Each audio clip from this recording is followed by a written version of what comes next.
Hello there guys, I'm your host Mr. Fossil, and I welcome you all to a new video.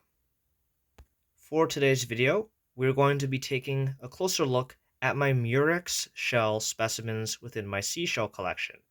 They may be few in number, but they sure are beautiful works of nature's craftsmanship. So for context, Murexs are a type of predatory sea snail found within the tropical regions, and they are categorized, as you can see, by having spiny and spiky shells. So without further ado, let's take a closer look at these beautiful works of art. So first up, we have the rose murex. It gets its name because on its underside it has a very nice shiny pink color.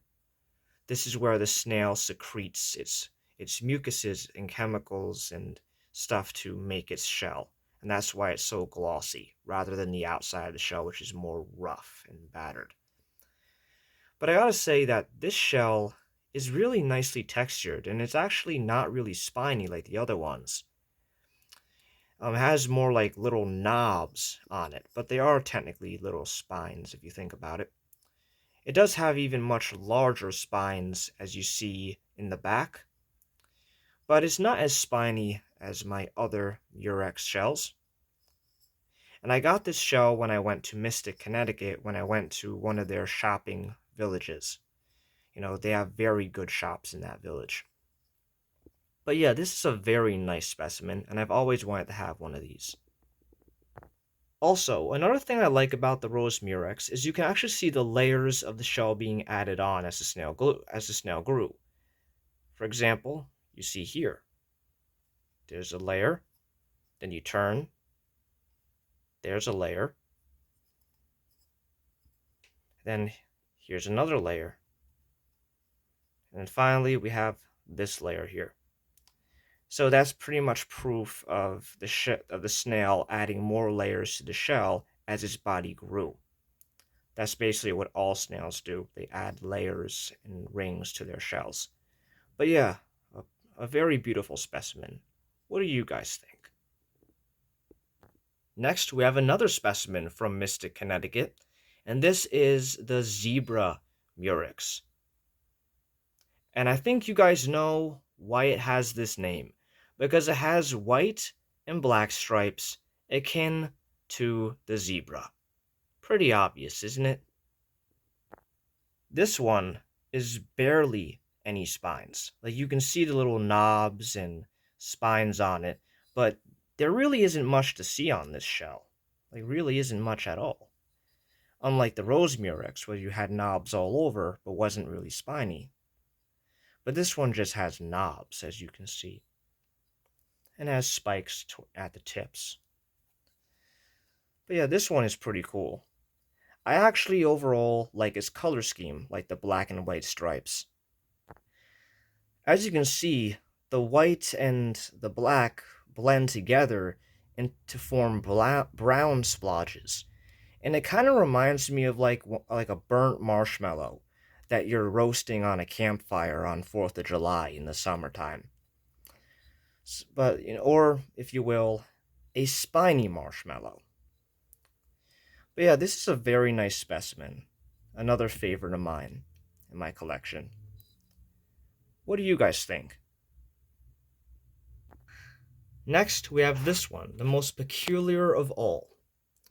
This, according to my research, is a endive murex.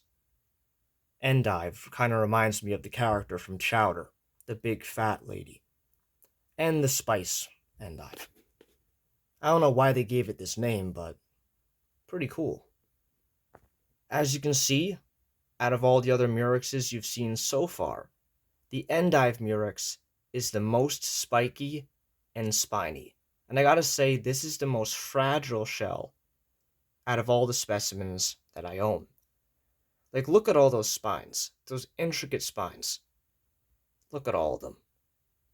Look at all that detail on them. The grooves, the spikes. It looks like hair if you look at it, like the way that the spines look. It looks like they're like strains of hair. and it has a little bit of a similarity to the zebra murex. So for comparison, we have the zebra murex and the endive murex. You see, there's the black and white and brown, but this one has like, just brown and white. But you kind of see where I'm getting. To me, it reminds me of a burnt marshmallow or a roasted marshmallow like the zebra murex. But instead, this one is really spiny. I would not want to have a marshmallow like this. But look at that. Very beautiful and very delicate. Like, look how intricate that is. Look how spiny that is. This is just so pretty. So beautiful. A true masterpiece of design and art.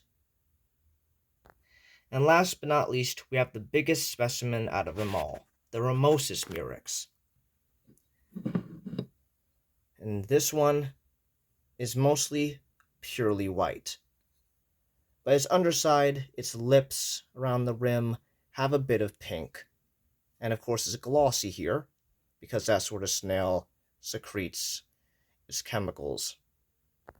This one is an absolute unit. Not as spiny as endive, but is loaded with much larger spines compared to the other ones I've shown you. Like, look at that detail. This is actually one of the biggest shells I own in general in my collection also.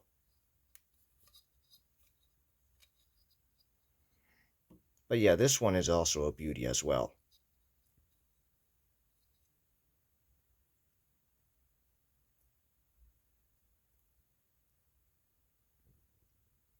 What do you guys think?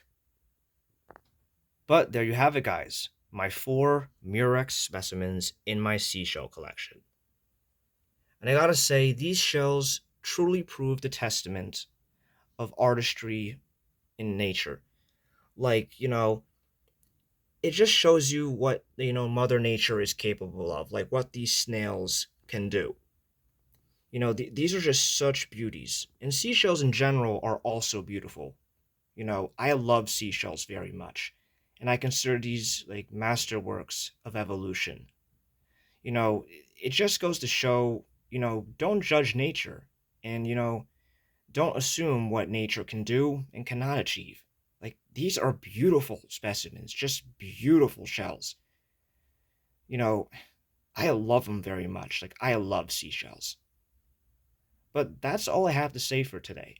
What do you guys think of my Murexs? Let me know in the comments below. I hope you all enjoyed this video, and I hope you all have a nice day. Bye.